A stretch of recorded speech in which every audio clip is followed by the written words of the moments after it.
ચીકુવાડીમાં TP20 આંગણવાડીના નિર્માણનો સ્થાનિકો દ્વારા વિરોધ અને TP20 નજીક બની રહેલી આંગણવાડી સામે રહેવાસીઓનું લેખિત રજૂઆત। એમ્બ્યુલન્સ અને 108ની અવરજવરમાં ટ્રાફિક અવરોધ થતો હોવાનો આક્ષેપ છે। સ્થળ આંગણવાડી માટે અયોગ્ય હોવાનું જણાવી નિર્માણ કાર્ય તાત્કાલિક બંધ કરવાની માંગ કરાઈ છે। એમ્બ્યુલન્સ અને 108ની અવરજવરમાં ટ્રાફિક અવરોધ થતો હોવાનો આક્ષેપ છે અને સ્થળ આંગણવાડી માટે અયોગ્ય હોવાનું જણાવી નિર્માણ કાર્ય તાત્કાલિક બંધ કરાવવાની માંગ અને મંદિર નજીક અને ભારે વાહન વ્યવહાર વચ્ચે આંગણવાડી બનાવી જોખમી હોવાનું સ્થાનિક કહેવું। રહેવાસીઓએ સુરત મહાનગરપાલિકાને રજૂઆત કરી જાહેર હિતમાં કામગીરી સ્થગિત કરવાની માંગ ઉઠાવી।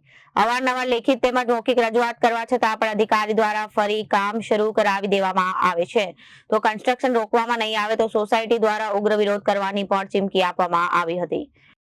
TP20 જે CNG પંપથી અંદર એન્ટર થતા ડાયમંડ હોસ્પિટલના રોડ માર્ગમાં જે TP20 ઉપર 3 માર્ગીયનો સંગમ થાય છે તેના પોઈન્ટ ઉપર આંગણવાડીનું જે બાંધકામ ચાલુ છે। અગાઉ 4/6/2024ના રોજ આ કામ અટકાવેલા અને ત્યારે અમે લેખિત અને મૌખિક કમિશનરશ્રી, મેયરશ્રી બધાને અને કોર્પોરેટરો અને અમારા ધારાસભ્યને રજૂઆત કરતા આ કામ અટકાવેલ હતું, પરંતુ આજે ફરી વખત ચાલુ કરવામાં આવેલું છે તેનો સખત વિરોધ કરીએ છીએ, કેમ કે આ જગ્યા જે છે તે આમ પબ્લિકના બાળકો માટે બિલકુલ સુરક્ષિત નથી અને અહીંયા આંગણવાડીની કોઈ જરૂરિયાત ન હોય। સરકારશ્રીના પૈસાનો દુરુપયોગ થાય એવું લાગે છે અને સરકારશ્રીને કાયમ માટે મેન્ટેનન્સ ચાલુ થાય એવું લાગે છે અને અહીંના રહીશોને ન્યુસન્સ ઊભું થાય એવું થાય છે અને જેથી કરીને અમારી રજૂઆત સાંભળીને આ કાર્યને બંધ રખાવે, નહીં તો અમારે ઉગ્ર આંદોલન કરવું પડશે।